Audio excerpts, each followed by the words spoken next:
Welcome to the Studio Chat podcast, the podcast designed to be your companion in the journey of self-discovery. I'm Barbara Thompson, your host, and a dedicated therapist. I'm the founder and owner of Self-Care Studio, a private counselling practice. With my clients, in courses that I create, on this podcast, I am committed to ensuring that you have the support that you need. I created this podcast as a space for you to feel a sense of connection and a reminder that you're not alone in this thing that we call life, this adventure. This podcast is your weekly reminder to trust yourself, live life authentically, and embrace the path that is uniquely yours. Together, we'll explore ways to break free from people-pleasing, overthinking, allowing you to claim your time and energy to live life on your terms. You'll be joined by myself as I take you through some episodes, or during the year, I'll have some special self-care experts as guests on my podcast. So if you're ready to step into a life that's truly for you, join me on this journey. Let's navigate the twists and turns of life together, and more importantly, live your life for you. So thank you so much for choosing to spend some time with me today. Let the Studio Chat begin. Welcome to a milestone moment here on the Studio Chat podcast. I'm thrilled to announce that this episode marks a significant achievement. Episode 100, and it's such a joy to share this journey with you all. And I want to express how just my gratitude and just to thank you for everyone who has supported me along the way, from my listeners to the incredible guests I've had all around the world who've joined in conversations about self-care, how to care for ourselves, our mind-body connection, all the things, and I'm here for it. Today marks such a milestone for me, and I'm so proud of this community that we've built together, collaborating and sharing ideas, and just thank you so much. And this week is also a real special one for me as well, because on Wednesday, May the 15th, I'm going to be celebrating 4 incredible years in my business, which is Self-Care Studio. What a week, what a year. So join me in commemorating these moments of growth, learning, understanding yourself, learning to back yourself, trying something new, being scared. What are all the feelings I've had in the last 4 years?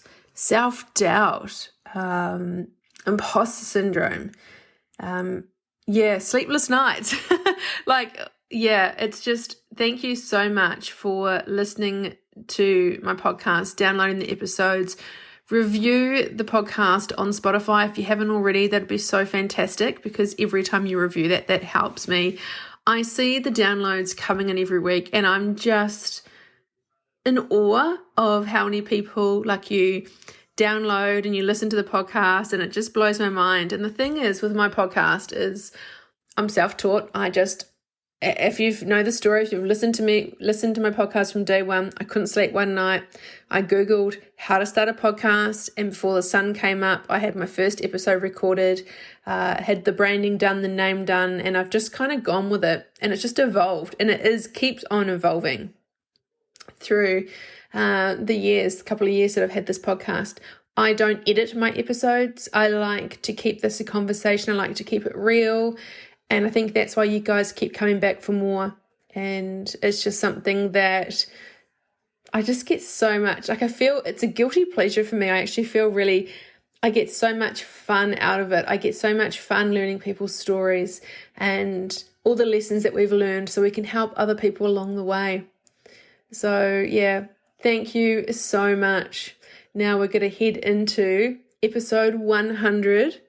Enjoy. Hello, everyone. Welcome to episode 100. Very excited and very proud to be bringing this episode to you today. We're going to talk all about fertility and IVF. You may be someone that is in the early 20s, maybe thinking about it. You may be in the trenches of IVF right now, or you may be at the other end, or you may know someone. So I think anyone that's clicked on this wants to learn a little about fertility and IVF, you're definitely in the right place. I'd love to introduce Lucy Lyons to my podcast. Hi, Lucy. How are you? I'm really good. Thank you. Thank you so much for having me. Thanks for coming on. And I'm really big on empowering people to have the knowledge to be able to make their own choices. And even if medical professionals say to them, hey, here's your options X, Y, Z, I'd like them to go, oh, but what about A and B? Like, I'd love them people to know all the power. So can you just please share with us a little bit about what you do and how you help people through fertility and IVF? Sure. So I trained as a clinical embryologist 24 years ago, back in the year 2000, and I worked clinically inside IVF labs. So the embryologist is the scientist who works behind the scenes in the lab with the sperm and the eggs and the embryos and the liquid nitrogen tanks and the microscopes and all the things.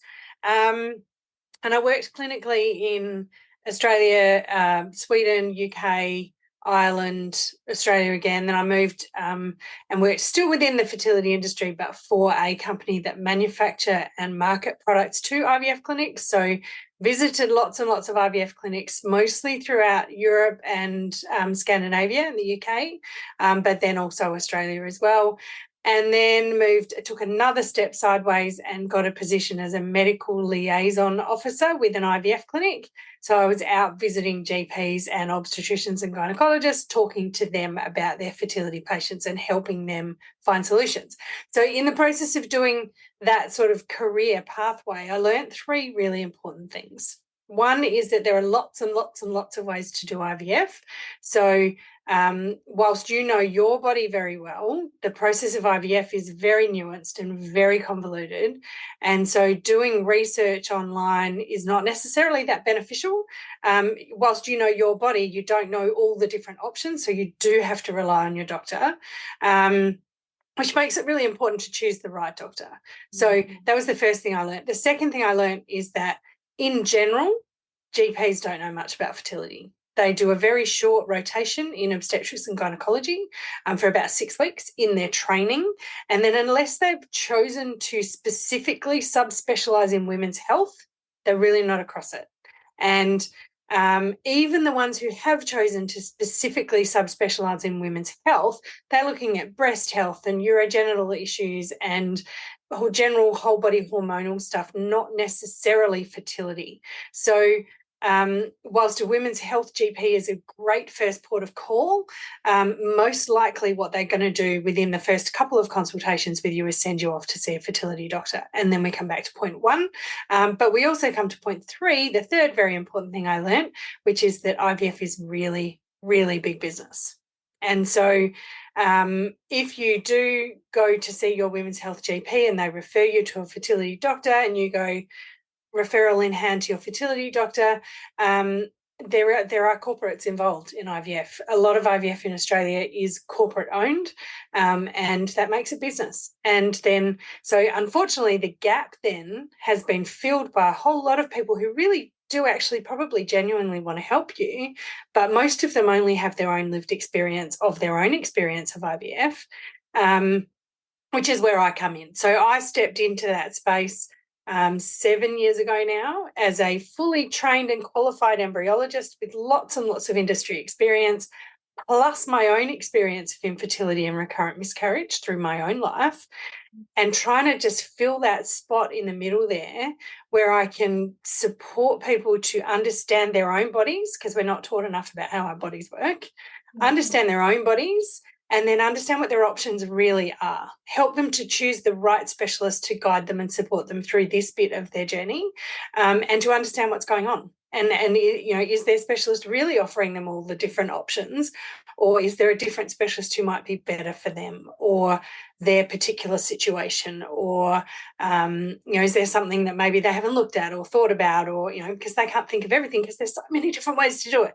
So that's kind of what I do, and I support people all over the world, from oh my gosh, we're not getting pregnant as fast as we thought we should, where do we even start, right through to I've had 10 egg collections and 14 embryo transfers and I really don't know what to do next, and everything in between. Wow.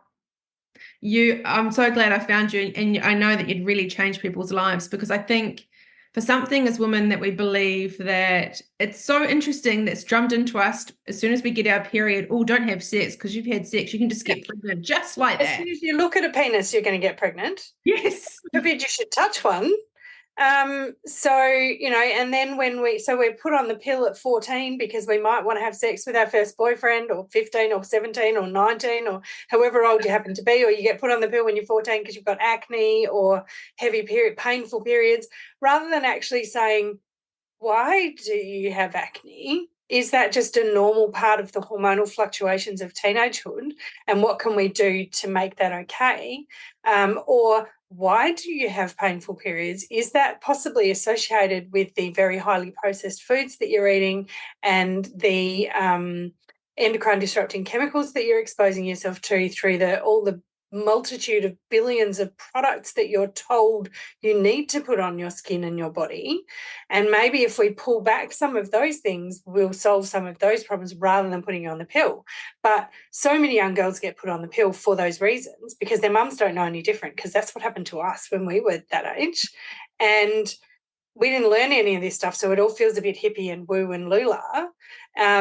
But actually it's based in quite significant science. But then you stay on the pill until you're 30, maybe 35, when you're ready to start a family, and then you come off the pill and your hormones go back to what they were when you were 15, when you started on the pill, and you've got to go through all that maturation process again.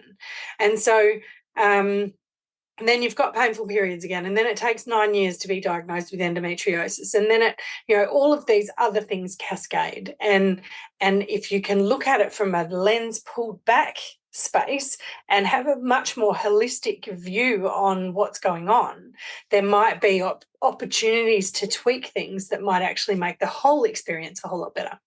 Beautiful. So what I'm hearing is if you've got a daughter or you yourself have painful, like even a painful period, it's not okay. It's not normal.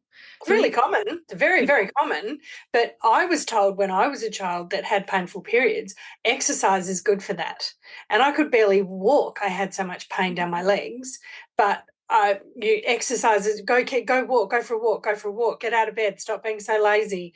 If you lie around, it's just going to get worse. Get out of bed, you're being lazy, And then I went on the pill to try and fix it, because I couldn't, there was no other alternatives for options. Now, this is in the 80s. I'm old now.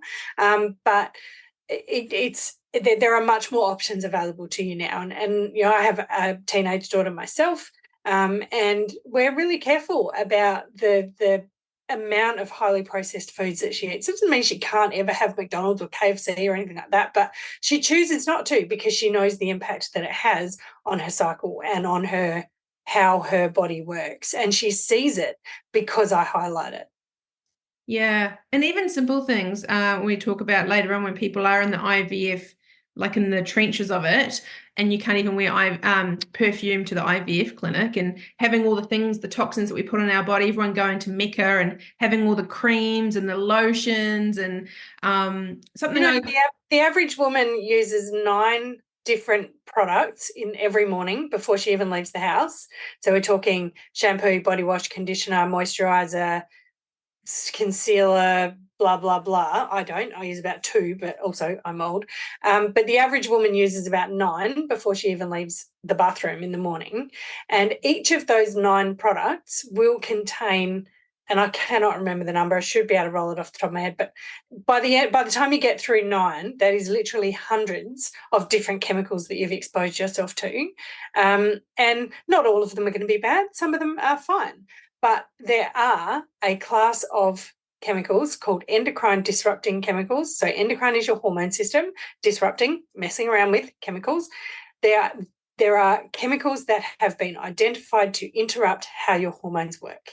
Now, you might think, oh, that's just a little bit, it's just a little bit, it's just a little bit. But by the time you've used 9 products every day before you even leave your house, your hormones can't work the way they want to. And hormones aren't just estrogen and progesterone and testosterone. They're not just for fertility. They're insulin and serotonin and dopamine and melatonin. And, melatonin's the sleep hormone, cortisol, adrenaline, these are stress hormones. Dopamine, serotonin, these are the feel-good hormones. So what have we got running rife in in the world at the moment. Depression, anxiety, ADHD diagnoses are going through the roof, obesity. All of these things are linked to how your hormones work. So if you are constantly bombarding your hormones with things that are interrupting the way they want to work, it is absolutely no surprise that we have such a rise in endometriosis, PCOS, anxiety, depression, obesity, all these things. And you might go, well, I don't have any of those things, so it's not a problem yet. Yeah. I saw a post that you put up not too long ago. It was about toilet paper. Even the things that you don't even think about, right? And I love doing those supermarket ones, but these are the kinds of things, these tiny little exposures that might not mean anything in and of themselves, but when you add them all up, if you can change your toilet paper to one that isn't centered on the core, woohoo, winning. That's one tap you can turn off at the top of the bathtub. Beautiful. Yeah. You've got a bathtub with a heap of taps. Just start turning them off where you can. Your tinned corn, the tin is lined in BPA. BPA is basically banned in all plastic products. So we know how bad BPA is for you. That's why every single piece of plastic you buy says BPA free. But BPA is in the lining of tin cans. It's in the lining of your takeaway coffee cup. It's on your sales receipt. So if you know those things, you go, okay, well, maybe I'm going to buy fresh corn and I'm going to cook it and cut it off. See, it's not that difficult. And that's another tap I can turn off. Amazing. So I think we're talking about this and people go, it's simple stuff, but we don't know. Like the toilet paper, where do we wipe? Well, a really common, it's very, that's a prime place that we want to, turn that tap off. But if we don't talk about pads and tampons, packed with plastic, filled with chemicals. Like there was a thing that went around, a big scare campaign that went around in the 90s sometimes, saying tampons are filled with chemicals that make your period go for longer so that you use more products. All right. Now, I don't know. I haven't ever investigated that, but I know that most tampons are used bleached cotton. What's it bleached with? Bleach. We're putting that right up in there. Like, what the hell? But maybe you don't want to change that. So maybe you're like, no, I like my tampons. I'm not changing my tampons. I'm going to keep using those tampons. But maybe what I'll do instead is swap out my toilet paper for one that's not core-centered and stop buying tinned corn and stop buying, and change my water bottle for a glass one and the list goes on. Yeah, so or maybe change to organic tampons? Not always better, but sometimes it's you have to sort of know what you're looking for a little bit. But I would be changing to period undies myself. Yeah. Get it outside the body. Yeah. Wow. Okay. I know. And tampons stop the flow. They absorb, but they also sort of can create a bit of a backlog. And that's not great. Plus toxic shock syndrome. I don't know. I'm beyond periods myself now. I'm postmenopausal, so it's not a thing that I need to worry about, but it is certainly a thing I need to worry about for my family. And so to my mind, period undies are the way to go. Amazing. I wish they'd been around when I was a teenager because I would have preferentially used those.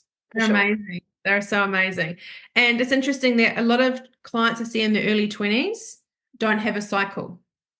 And I know a lot of clients that I see, the in thing this summer was getting heaps of sun, and not eating. So I know there's a lot of, I'd say 18 to 25-year-olds that starve themselves. And that's not a new thing. Women around the world have done it since the beginning of time. But I've not got over that yet. Yeah, I like to remind my clients when sitting in front of me, I always say to them, like, do you think you might want to have children one day? And you see their face and they look at me as if I'm a therapist. So they find it sometimes when I'm talking about disordered eating and looking after our body, I'm like, would you like to have children? They're like, yeah. And I'm like, well, guess what's happening now? Your body, you know what I mean? It doesn't all of a sudden just get over it and then you can get pregnant. And a lot of my clients I do see with issues with IVF cycles and, they're not ovulating. If you're not having a period, you're not ovulating. It is the process of ovulation that causes you to have a period. If you're not ovulating, you can't get pregnant. So if you're not having a period, that means you're not ovulating, you can't get pregnant. So then you go into a doctor and say, what can I do about this? And they give you lots of drugs. If we're talking about infertility, I'm talking about hurdles to fertility. I don't like infertility, because you're only infertile if you actually don't have a uterus or don't have ovaries. But if you have a uterus and you have ovaries, then there's probably something we can do to make you fertile, or to try better to get you better, more fertile. But in that way, we're looking for hurdles. What's the hurdle to your fertility? Now, if you're not ovulating, that is a clear hurdle to your fertility. It's a roadblock to your fertility. You can't get pregnant if you're not ovulating. So then what do we do about it? We can jump the hurdle by giving you medication to make you ovulate, which may or may not work and may or may not produce worthwhile eggs and good quality eggs that can then be fertilized and do all the other things they need to do. Or we can work to reduce that hurdle and get you back cycling. How do we do that? Usually your body needs to feel safe to conceive. And if you're starving yourself, your body's not safe. It's not a safe place to put a baby. You're not going to put a baby into broken arms. It's the same as you're not going to put a baby into a uterus. There's not enough nutrients in there to support a pregnancy. And, you're not nurturing that body in a way that you would nurture a baby. You're not going to look at a little baby and go, you're getting a bit plump now, I'm not going to feed you today. So the same way you can't do that to your body when you're expecting your body to carry another body. You have to, and I understand that that's a big psychological thing, and that's not my space at all. But as far as the science is concerned, you have to nurture and mother your body so that it can nurture and mother a child. Yeah, it's nature's way, isn't it? If it's not getting enough nutrients or you're too lean, it's not going to work. It's not going to home a baby. Hey, that's beautiful. So I know a lot of people are like thinking, okay, there's so many things I hear of people going, I need to get everything in a row. I need to have everything perfect before we start. Like, I've got to get everything, do you see that? A lot of people going, it has to be perfect, and then I can have a baby. I hear from quite a lot of people that I'm not ready to have a baby yet. I say no one's ever ready to have a baby. But how do you know when you're ready to have a baby? Have you met anyone that's ready? No. Yeah. No one's ready. And even the people who think they're ready are not ready. Like, you ask any woman who's 38 weeks pregnant if she's ready, she won't be ready. No one's ready. And they think they're ready, and then ask them 2 weeks later when they've actually got the baby if they were ready. No, they were not ready. No one is ever ready to have a baby and ready to start trying to conceive. Maybe you're like, yes, we've bought our house and we've both got great jobs and now we're ready to have a baby. Great, good for you. You're not actually ready. But good if you think you are. That's fantastic. I don't want to, discourage you at all. But I don't know. I think getting everything perfect before you have your baby is actually probably setting yourself up for failure, because having a baby is really imperfect thing. Mm-hmm. Yeah. They don't sleep when you want them to. They don't eat when you want them to. They poo at the most inopportune moments. Like, there is nothing perfect about having a baby, and except for the couple of photos that you happen to catch at the perfect time that you managed to put on Instagram that made it look like it was perfect. And so, and you'll just think I'm a cranky old lady and what do I know? But I think if no one's ever really ready, the best way to be ready to conceive is to have a body that is ready to nurture a pregnancy. Mm. And that is, through eating really nutritious foods and making sure you are doing a poo every day and your body's processing those toxins in the best way that it can. And, if you're not doing that every day, there's something not right about your nutritional status. And getting your sort of reducing your general household exposure to these endocrine disrupting chemicals. Babies in utero, baby boys in utero. So when you're pregnant with a baby boy, if that baby boy is exposed to BPA during that pregnancy, those boys are born with a shorter anogenital distance, which is the distance from the anus to the back of the genitals, and that is correlated to poorer sperm parameters in adulthood. Holy shit, that's... Baby girl fetuses exposed to BPA in utero go through puberty roughly 6 months earlier than their counterparts. There is a link between exposure to BPA and phthalates and other endocrine disrupting chemicals in utero and in preconception is linked to the incidence of endometriosis and PCOS in the subsequent child in her adulthood. There is a link between preconception health in mum and dad linked to heart conditions and obesity and diabetes in adult children, in grown-up children. Fathers who smoked in the preconception period, so before conception, if your sperm provider was smoking in the 3 months before you conceived, the children from that conception have a higher incidence of childhood cancers. Vaping, same thing. I could sit here and list all the things that you shouldn't do. So if you want to be ready to conceive, then you need to be considering what's in your house, thinking about where these exposures are, educating yourself about where these exposures are, and working to turn off whatever taps you can, stopping smoking and vaping and dieting and punishing yourself for whatever ills you think you've created, and nurturing yourself and loving yourself. That is the best way to be ready to start a family. Yeah, and managing your stress too. Because the baby won't stop punishing yourself. Look after yourself a bit. Yeah. Be kind to yourself. This is the body. This is it. You've got this to carry you through life. Be nice to it. Stop hating on it. Oh, right. That's so much. So sorry. Yeah. I'm downloading all the truths today. You've got to say sorry, because this is the stuff that isn't spoken about, and this is the stuff that we all need to know. Yes. It's so important. And I think fertility, people can feel lost and overwhelmed and have this preconceived idea that, it's going to happen first time, or it's going to be easy, or I don't know what I haven't been through that journey myself, so I'm not sure what it feels like to be like, hey, let's try for a child. Yep. But look, I'd done all the research in the world. I had a postgraduate diploma in reproductive science. I'd been working in IVF clinics for 7 years probably, and when it didn't happen the first month, I lost my shit. Yeah, I probably would have too. I'm probably that. My husband was like, "Are you insane? Like, of course it wasn't going to work the first month." I'm like, "Yes, I'm insane, but it needs, why?" Yeah. But even having worked in IVF clinics for the amount of time that I had, no one was talking to anyone about preconception health. Even now, our eldest is 14 now, so we're at least 15 years down the track from there. Still, there is not a lot of discussion about preconception health. You go and see a fertility doctor, they're like, "Oh yeah, eat healthy and take these supplements." It's all Band-Aids on top. Yep. And we'll start your IVF with your next cycle. Hang on a minute. Yeah. What about the research that's published now that tells us how important those 3 months before you conceive are, not only on the conception and the health of the pregnancy, but the health of the child at the other end? Sooner or later, one of those kids is going to come back and sue you for not talking to the family about preconception health. Yeah. Can we talk about, okay, I'm ready, my husband or my partner and I want to go have a baby. We go to the GP and say, hey, in 3 months' time we want to start, what can we do? And the GP may say to us, right, let's get some blood tests done. We'll check your hormone levels and we'll check this and that. What kind of questions do we need to be asking when we're like, okay, we want to do this 3-month cleanup, and what questions do we ask our GP?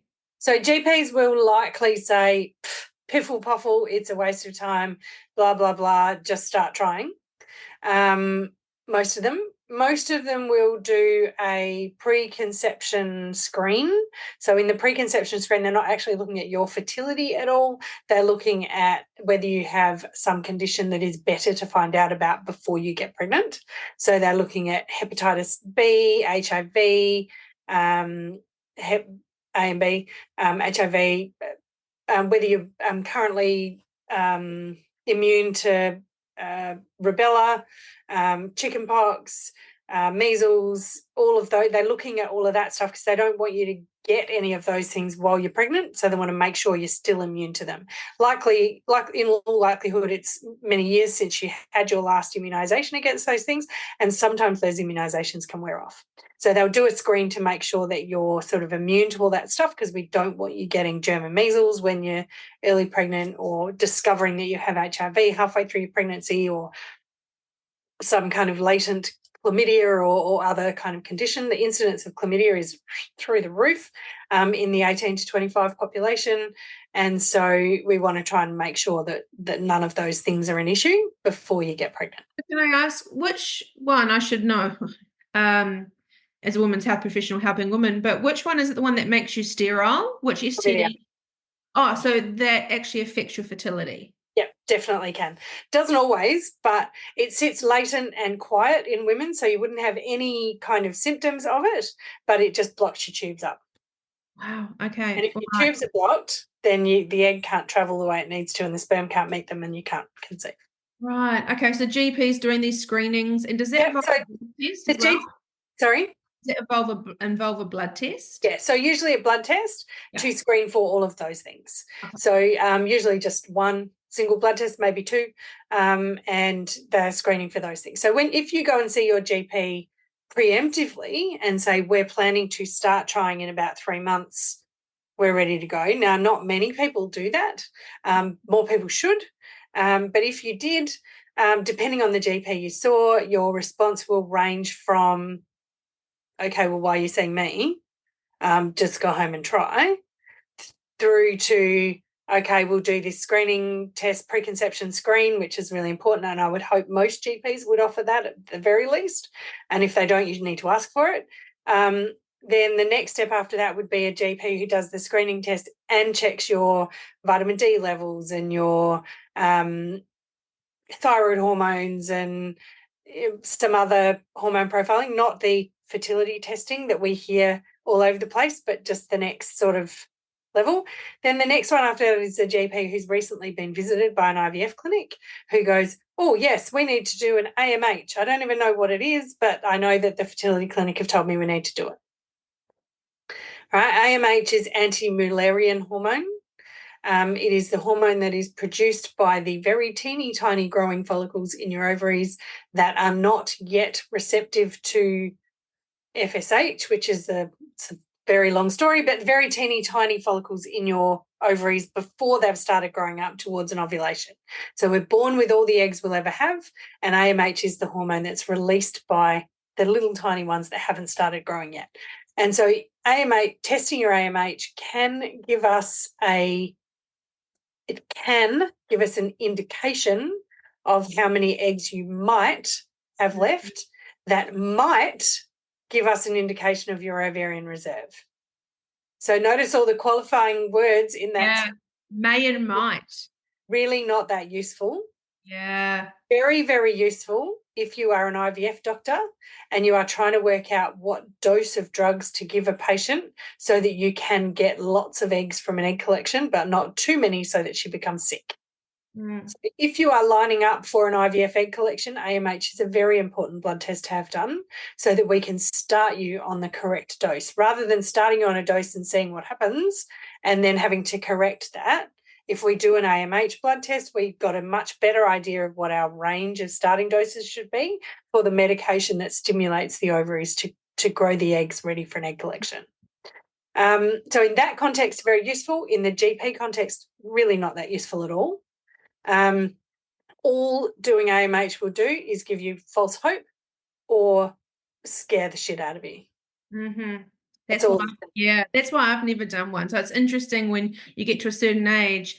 So many people love telling me what to do with my fertility. They love to everybody. Freeze your eggs, Barbara, freeze your eggs. And I don't know what my fertility is. And I really like that because of course you don't. The only test for fertility is to have a baby. That's right. That's what I love. Yeah. And that's how I love what you say, because I also know about this test, and I've had a few girlfriends over the years, just go get it done and see. I know myself. I know what I'm like. If it came back great, happy days. If it came back, there's nothing left, it would devastate me. So you know what? It's best I don't know. And if I ever want to go down that track, let's explore, but I don't want to know that. Yeah.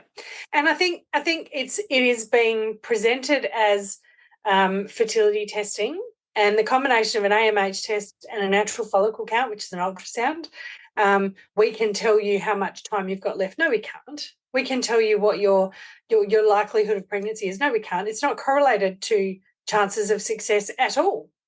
Not even remote. There is no study that correlates your AMH level with your chances of success. But what it is, if I want to be a bit controversial, it is the top of the sales funnel for egg freezing. Thank you. You know, if you think corporate and business, if my business is around freezing eggs, getting you to come and do a fertility test is the very top of that funnel. Yeah. Because I can freak you out.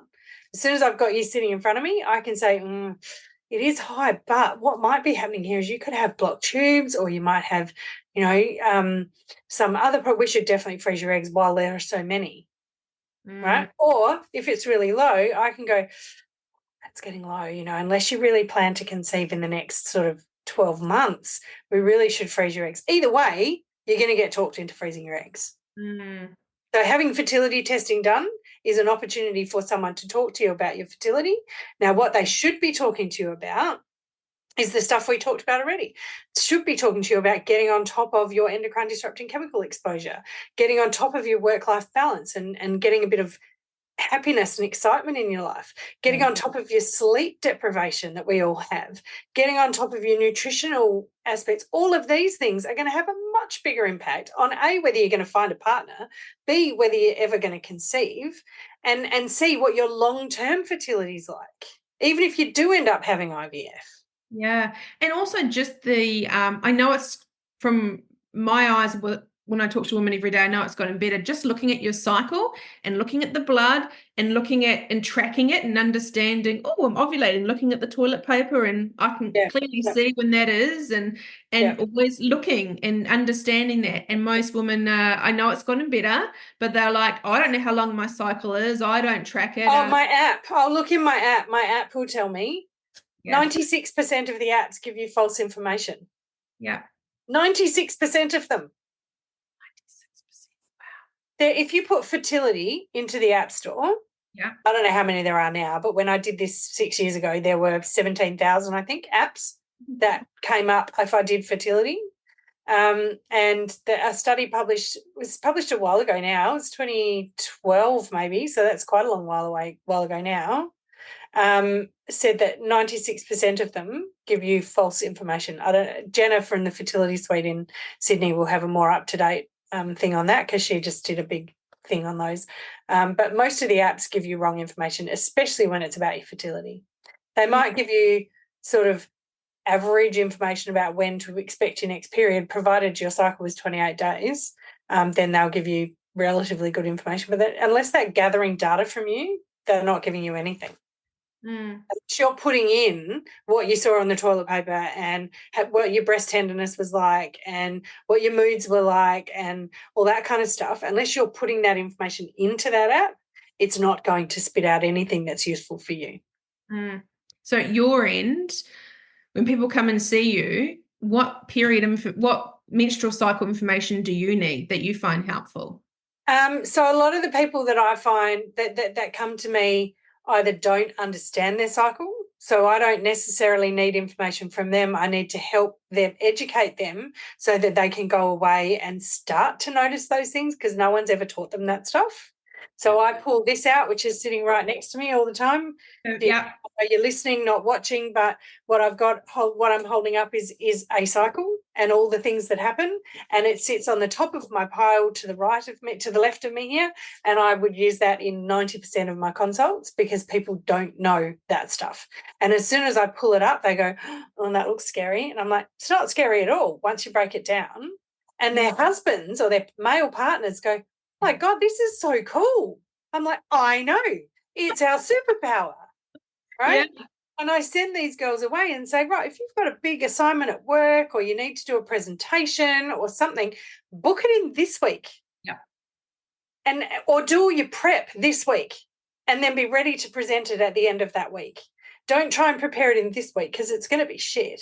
And don't try and present it in that week, because you're going to convince yourself that you are the shittest person in the world and you're just going to want to lie on the sofa and eat chips and chocolate. And that's okay.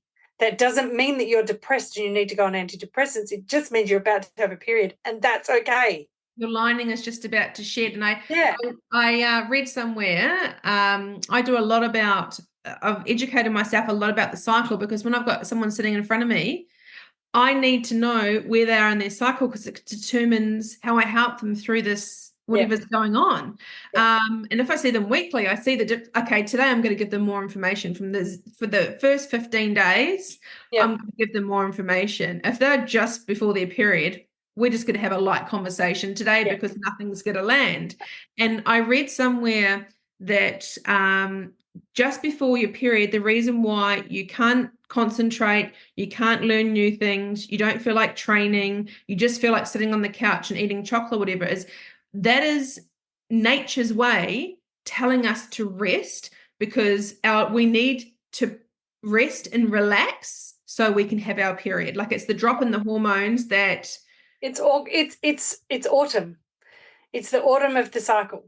You need to just come indoors and cozy up and calm down, and like just that, like autumn, and then cozy in for winter, and then be ready for spring again and summer, and then autumn. Anyone listening to it's and awesome. it just works beautifully. And once you know that and recognize that, I keep bringing my daughter into it, but she says to me, Mum, I'm in my autumn phase, leave me alone. Love that. But you need to clean your room still. She's like, not today, Mum, next week. I'm like, Very cool. Very cool. Yeah. And I notice it too now. And this is fairly new. I think I've learned this within the last 18 months myself. And some days I'll be doing something, I'll be like, I'm really feeling myself. And I'll look at my phone where I've written down all my dates and I go, I bet you I'm ovulating. Yeah. And I know, because when I go to the bathroom, I can tell. But also when I look at my phone, I'm like, yeah, go Barbs. Like, go me. Yeah. Celebrate yourself. Yeah. It sucks being postmenopausal, can I tell you? Because I don't have that anymore. Yeah. It sucks. It's just like flatlines. Like, oh, where's my pep talk? It's gone. I've heard that postmenopausal is a pretty good place too. It is, once everything settles out. It's kind of a matriarchy kind of a time. It's kind of like, I don't care what you say. It really doesn't impact me anymore. Good. Yeah. Good for you. I'm doing this. It's so powerful. Yeah, that's amazing. So I guess today we've really spoken about the preconception of the start of having a baby. Now, if someone has been trying, it's interesting because even in the trying phase, I'm sure there's a lot of things like, do you document it on the calendar? Do you know, you can try, but then you can try. Yeah. So usually if I'm consulting someone who is yet to investigate IVF, they're still in that phase of, why has it happened so quickly for everyone else? We've been trying for 4 months, 6 months, 8 months. Where do we go next? Yeah. The conversation I have with those people is always, okay, well, if you want to get pregnant, we need certain things, obviously. We need eggs, we need sperm, and they need to be able to meet. So if you feel like it's taking too long, even if that's after 2 months or 3 months, doesn't have to be 12 months of trying or any specific time. As soon as you feel like it's taking too long, then ask those questions. Are there sperm? Are there eggs? Can they meet? Right? Are there sperm is really simple to answer. It's not look at the ejaculate, it's have a semen analysis. You can have a bulk build semen analysis requested by your GP through a pathology clinic that will tell you that there are enough sperm and most of them seem to be moving. Right? That is the preliminary information we need to go, yeah, cool, look, that's unlikely to be, it could still be an issue, but it's unlikely to be a major issue. So it's a good box to tick right early in the process. I have a client whose notes are sitting down here on my right-hand side here, who tried for 15 months before they sought help. Then they went and sought help. It took another 3 or 4 months before their doctor would do a semen analysis. When they did the semen analysis, there was 0 sperm. Right? So they wasted 18 months of trying, inverted commas, when there were 0 sperm.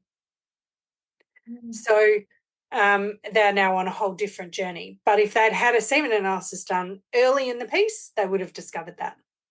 Now, I also have other clients who had a semen analysis that was, in inverted commas, fine, and then they discovered down the track there was some other issue with the sperm health that might be causing a problem.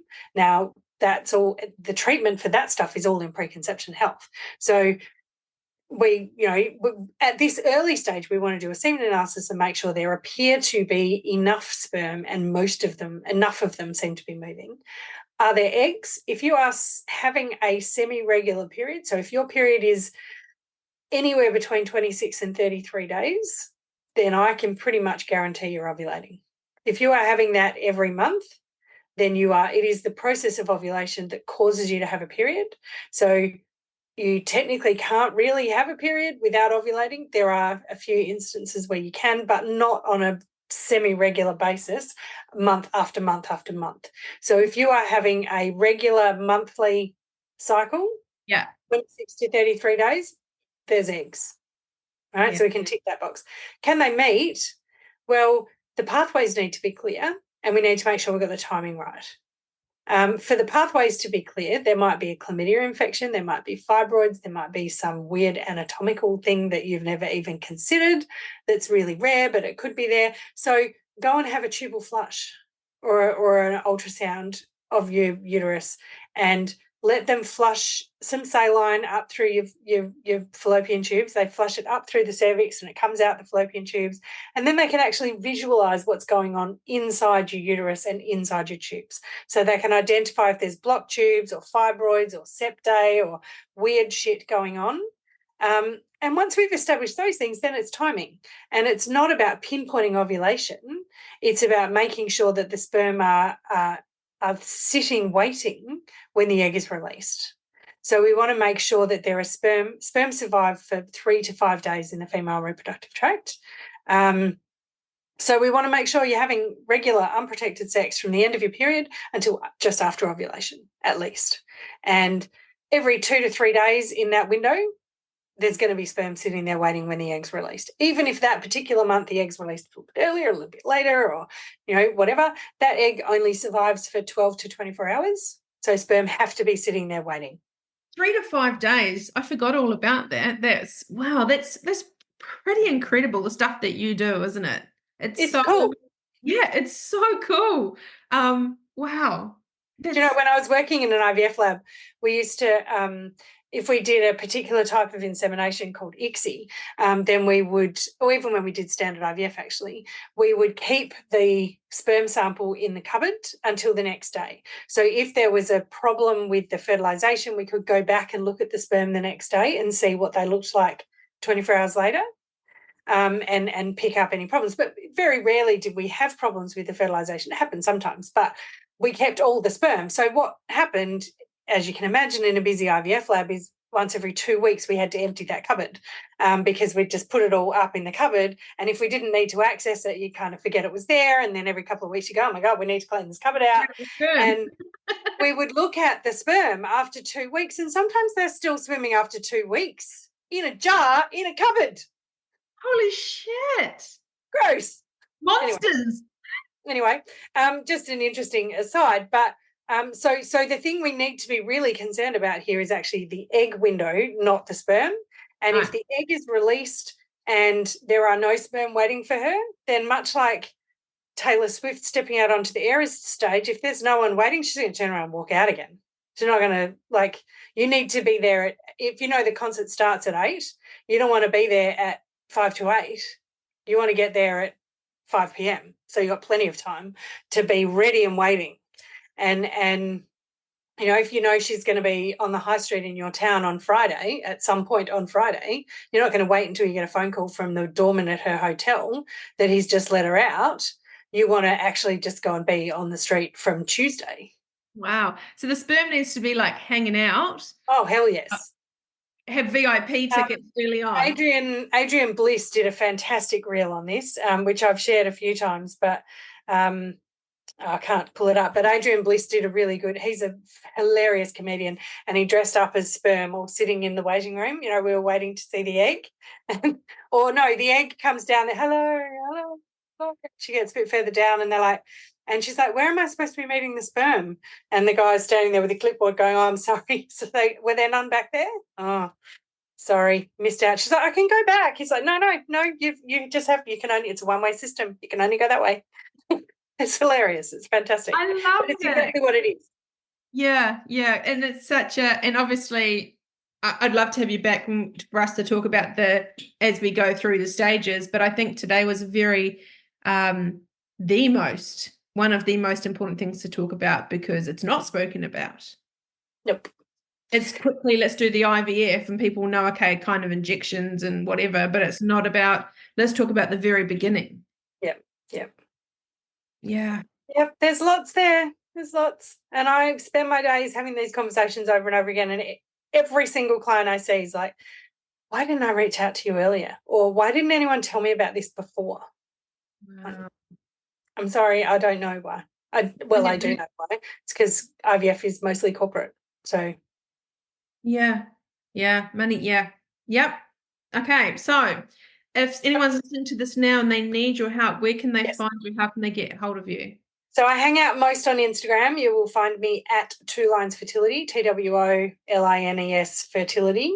That's because my surname's Lines and I have 2 children, but also 2 lines on. It's very clever. It's very clever. I can thank a very old friend of mine for that one. So you can find me on Instagram at 2 Lines Fertility. You can find my website, www.twolinesfertility.com.au.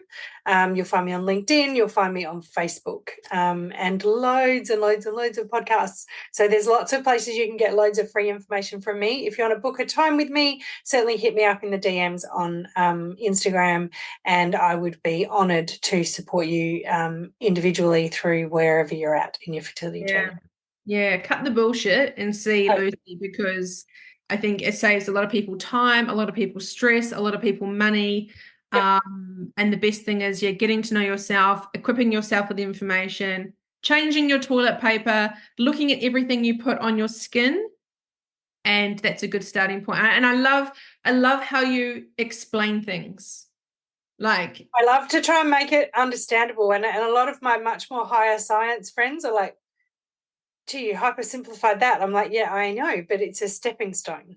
You've got to start with the general. It's not because people are stupid. It's because people didn't do biology. If you haven't done biology since year 9 at school, you don't know this stuff. Mm-hmm. And that doesn't mean you're stupid. It just means no one's ever told you. Yeah. Thank you. It's been an absolute pleasure to celebrate this 100. Congratulations on 100. Yay. Thank you. And look forward to hopefully talking to you soon. Amazing. I look forward to it too. Thanks for having me. Thank you so much for tuning into today's episode. I hope this conversation has added value to your self-care journey and inspired positive changes in your life. If you enjoyed this episode, consider sharing it with a friend who might benefit from this episode. Don't forget to subscribe on Spotify or on your favourite podcast platform to stay up to date on future episodes. Your support means the world to me. I genuinely love hearing from you, so please take a moment to leave a review. Let me know which part of today's episode resonated with you the most. Your feedback guides the direction of this podcast, and I really appreciate each and every single one of you for being a part of this community. To fall in love with yourself is the first secret to happiness. To find out a bit more about the Studio Chat podcast, head over to my Instagram page, Studio Chat Podcast, or if you want to find out a bit more about my counselling private practice, head over to Instagram on self_care_studio, or head over to my website, selfcarebybarbaraThompson.com.au.